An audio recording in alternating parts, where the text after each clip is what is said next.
2,000 years ago, Jesus Christ had a term for it. When you give people incredible information and like pigs running around in the mud, they just trample over it. Pearls before swine. You throw $100,000 string of black pearls out in front of a stampeding herd of wild hogs. They're going to stampede over those pearls or diamonds or rubies or gold or platinum. I hope the information we're about to cover isn't trampled in the mud.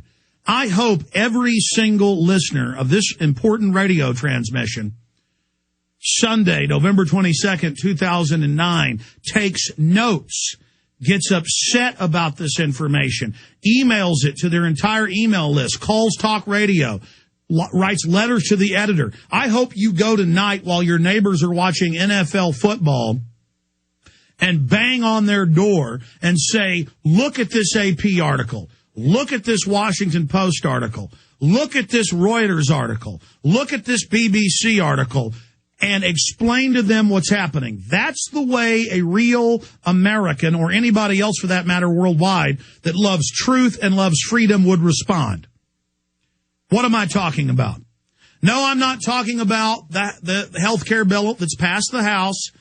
Now it's passed out of committee, going to go to full debate in the next few weeks. They're probably going to pass it, socialize our health care, take over our lives, take more money out of our paychecks, give you $250,000 fines and 5 years in jail if you don't get the insurance. That's bad enough, and we're going to be discussing it. No, I'm not talking about the secret world treaty that Obama declared national security on that is now on BBC and Boing Boing and other places. Finally, it was leaked by hackers, yet again, doing a great job. It's been leaked, and the White House confirms it's a national security violation. They're trying to hunt down who leaked it.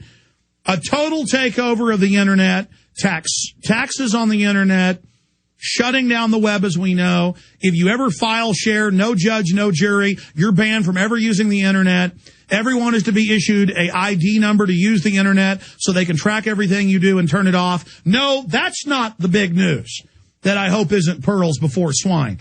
All this other just off-the-charts, insane news is not the top story. Now, I'm going to bring out these pearls. I'm going to bring out these diamonds of information, so important to everyone.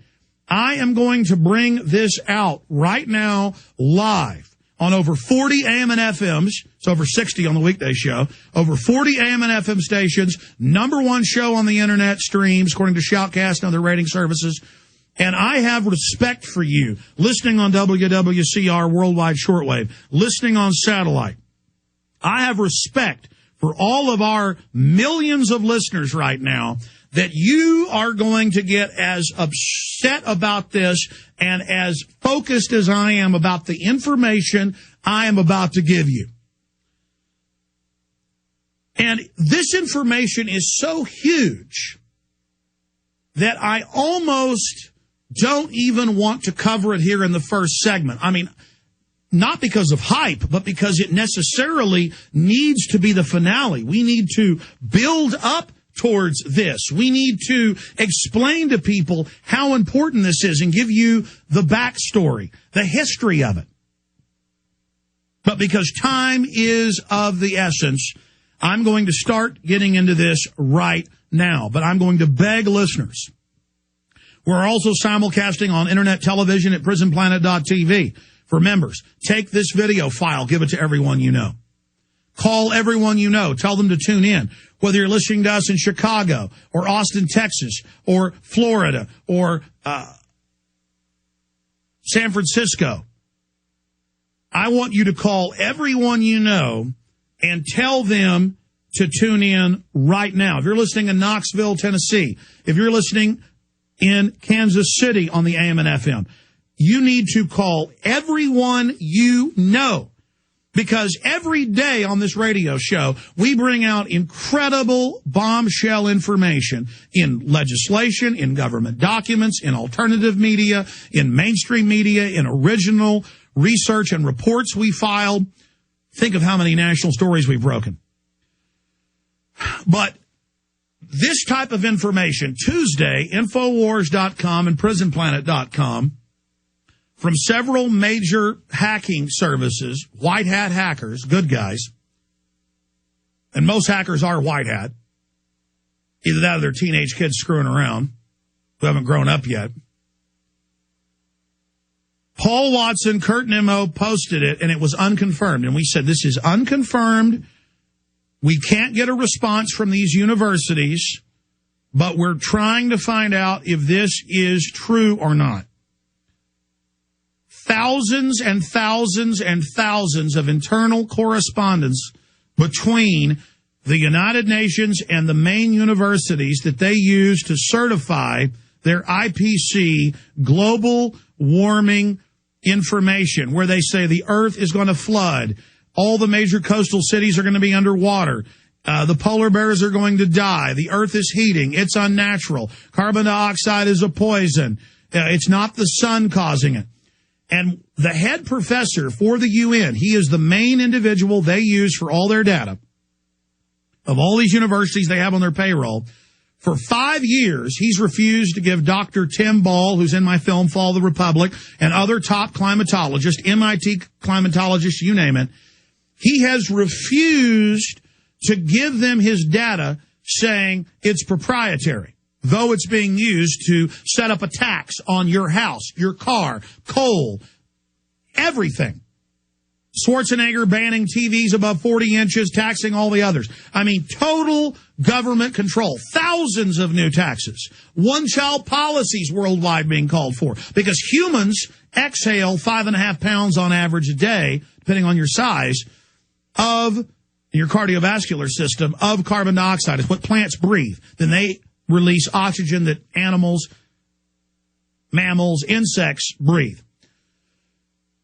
Now, over 30,000 top scientists countered the 300 scientists that the UN had in the last 2 years, published papers saying it was a fraud, said this is a complete fraud, a takeover of the carbon cycle, listing life and respiration as criminal. This is a fraud. They got fired. They lost their jobs. Over 90% of college and institutional private research is government funded. There has been a purge. They have said it's like Holocaust denial to talk about it or to discuss it. And Al Gore's major university sources have been caught faking buoy data on Arctic and Atlantic and Pacific temperatures, saying it was hotter than it really was.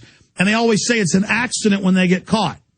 They've been caught hundreds of times putting out fake data. Ladies and gentlemen, the universities that were hacked now admit they've been hacked. It is confirmed. There are criminal investigations of the hackers, which is wonderful because it only certifies this is real. They admit it's real.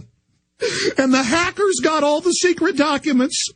How the big fake environmentalists admit it's all a lie, the earth is cooling, carbon dioxide's good for you, and these people knew it the whole time. Now, we already knew they knew. We already knew they were grabbing a hold of industrial society. We already have the UN population reports, 1996 biological diversity assessment, saying it's a way to make humans the enemy, and the Club of Rome, and the Council on Foreign Relations reports. We already have the Maurice Strong, 1992 Rio de Janeiro Earth Summit, the head of the UN climate program, saying this is a way to shut down human industrial capacity so we can control everybody.